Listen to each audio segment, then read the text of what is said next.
Salut à tous et bienvenue sur ma chaîne. Aujourd'hui, comme vous l'avez vu dans le titre, on se retrouve pour une vidéo qui m'a été particulièrement demandée, mon organisation et autant dire les coulisses de mes réseaux sociaux. On va commencer, je pense, par le commencement, c'est-à-dire mon organisation basique, et ensuite on va partir sur comment je m'organise sur YouTube, sur Insta et pour mes projets photos. La première chose à savoir, c'est que j'ai énormément de carnets, c'est ça qui m'aide à tout organiser correctement. On commence par mes agendas, c'est la plus grosse partie du travail. La vidéo que je tourne aujourd'hui, donc mon organisation, elle sortira le dimanche 14 novembre. Vous doutez bien qu'on n'est pas le 14 novembre pour moi. Je me suis tout simplement fait mon agenda moi-même parce que je n'en trouve jamais des comme je veux, donc je me suis dit à un moment donné, au moins ça sera comme je veux. Il n'est pas très rempli parce qu'on est assez loin de cette date-là pour le moment, donc on va prendre un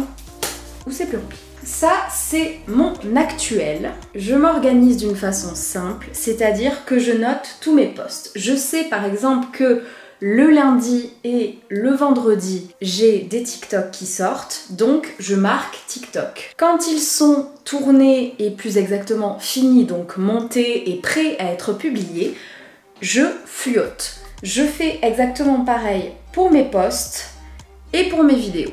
C'est-à-dire que tout est noté, je note à chaque jour ce que je veux publier. Sur TikTok, je me prends pas la tête, je publie selon ce que j'ai envie.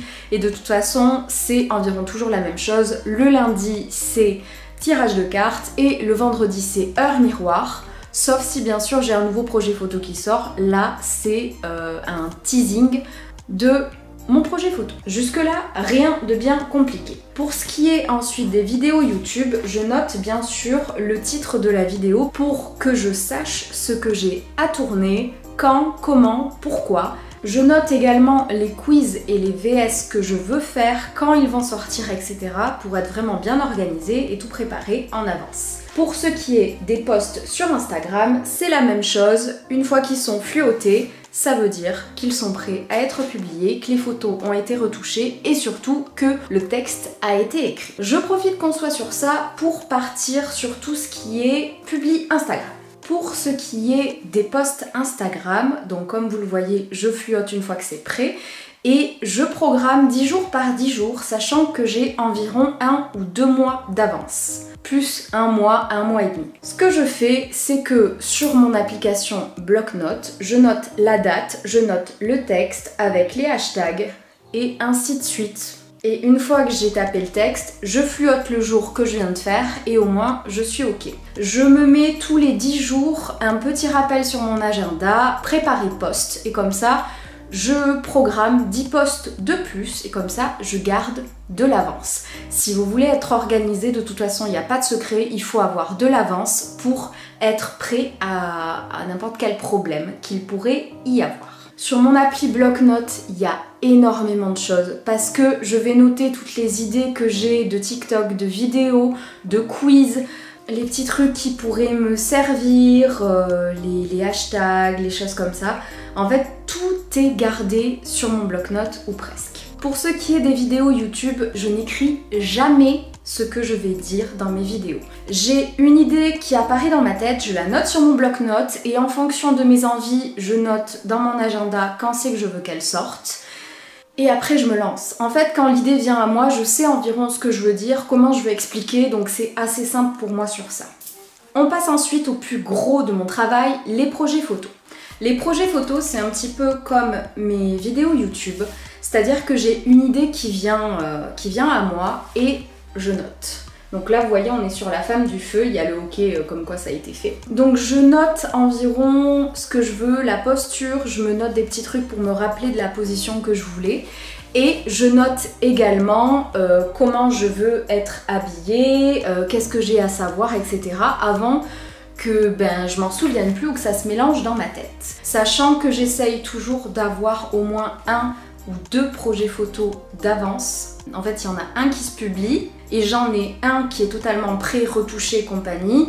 Et j'essaye d'en avoir un second, mais ce qui est assez rare. Mais pour l'année prochaine, je vais vraiment essayer d'avoir 2 projets photos d'avance parce que j'ai envie de pouvoir plus réfléchir, de pouvoir aller plus loin dans mes idées, donc il me faut plus de temps. Pour ce qui est des projets photos, c'est assez simple et de toute façon vous le voyez dans les making-of. Avec mon chéri, on essaye de voir quel jour on peut le réaliser. Je me prépare, je l'appelle, on shoot, je lui explique un petit peu avant ce que je veux quand même. Et ensuite, je me laisse une semaine sans regarder les photos. Pourquoi? Parce que tout simplement, je suis quelqu'un qui n'est pas sûr d'elle-même et qui va supprimer toutes les photos si je les regarde tout de suite parce que je vais me trouver horrible ou que ça va pas aller. Je me laisse le plus souvent une semaine et à partir de ce moment-là, je retouche et ensuite, j'écris l'histoire. L'histoire c'est pareil, elle me vient en même temps que l'idée du projet, c'est pas quelque chose que j'ai écrit avant ou quoi que ce soit. Le plus souvent ça vient, l'idée générale me vient en même temps que le projet, je sais ce que je veux dire, ce que je veux raconter. Et ensuite une fois que j'ai retouché les photos, j'écris l'histoire. Et donc, je prépare les posts. Et une fois que j'ai fait ça, je monte le making-of. Les TikTok, c'est assez simple à tourner. J'écris le plus souvent ce que je veux dire pour les heures miroirs parce que c'est des choses importantes, c'est des recherches que je fais. Donc c'est écrit, j'écris quelques mots pour pas que j'ai à lire. Mais voilà, l'idée est là. Je fais mes recherches, je tourne. Et je monte au fur et à mesure et après une fois que c'est monté, je fluote mon agenda, vous avez compris. Je veux revenir sur un petit sujet qui à mon avis me semble important, c'est le temps que je passe pour chaque chose. Pour ce qui est des TikTok, je les filme une après-midi soirée à filmer des tirages de cartes, soit c'est les heures miroirs, et à chaque fois j'y passe une bonne heure parce que j'en tourne beaucoup. On calcule, on est à 1 heure. Une fois que c'est tourné, il faut les monter. Là, pour tous les monter, je pense que j'en ai bien pour 2-3 heures entre la voix off, vérifier que tout va bien, mettre les bons hashtags et tout préparer. Je pense que j'en ai bien pour 2-3 heures, donc ça fait 4 heures juste pour des TikTok. On va tabler sur en 1 mois, 2 heures. 2 mois, 4 heures. Pour ce qui est des projets photos, je pense qu'avec les vidéos, et c'est même sûr, c'est ce qui me prend le plus de temps. Les vidéos, en 1 mois, j'en tourne 4. Enfin, j'en monte 4 plus exactement parce qu'il m'arrive certains mois d'en tourner plus pour avoir de l'avance. Bref, vous comprenez le principe. Pour tourner, il me faut environ 30 minutes à 1 heure selon le format de vidéo que j'ai envie de faire, si je veux faire un truc très court, si je veux faire un truc très long. Si j'ai passé 1 heure à tourner, on va être sur 2 heures voire 3 heures si je veux faire un truc travaillé. Et pour 30 minutes, on est à 1 heure, 1 heure et demie voire 2 heures. Il faut multiplier par 2 ou par 3 à chaque fois. C'est par vidéo ça, plus du tournage et de la mise en ligne, de mettre la barre d'infos et tout. On doit bien être entre 16 et 20 heures pour les vidéos YouTube par mois. Pour ce qui est des projets photos, c'est un petit peu plus compliqué à calculer parce que c'est des projets photos qui durent environ 1 mois. Donc on va tabler sur un projet photo par mois. Le temps de la recherche, on va mettre 1 heure. Le temps de faire les croquis et tout, on va rajouter 1 heure. Le temps de se préparer, 1 heure de plus. Le temps de shooter, 1 heure de plus. Le temps de retoucher, 2 heures. Le temps d'écrire l'histoire, 1 heure. On va dire entre 6 à 8 heures par mois pour les projets photos. Je voulais vraiment revenir là-dessus parce que on pense, et je le vois très régulièrement sur Facebook en grande partie, parce que Facebook, il y a beaucoup de gens qui ne sont pas sur les autres réseaux et du coup qui ne comprennent pas tout ce qui se passe autour. On ne fout pas rien quand on est sur les réseaux. Clairement, moi j'ai un travail à côté et je ne gagne rien du tout. C'est vraiment une passion pour moi. Ça fait depuis 2017 que je suis sur les réseaux et j'ai jamais rien gagné. J'ai reçu quelques trucs par-ci par-là gratuitement, mais ça a dû arriver 1 fois par an, hein, donc c'est pas la folie non plus. C'est pas pour ça que je suis sur les réseaux, c'est pour partager avec vous. Mais voilà, je trouve important de vous le dire pour que vous preniez peut-être un petit peu plus conscience et que du coup vous preniez un petit peu plus de temps pour laisser un commentaire sympa, pas forcément sous mes réseaux, mais je sais qu'on est tous pareils et vous vous rendez pas compte, mais juste un retour positif, ça refait notre journée. Quand on est sur les réseaux sociaux, c'est pour montrer notre travail et du coup, on attend quand même un retour derrière.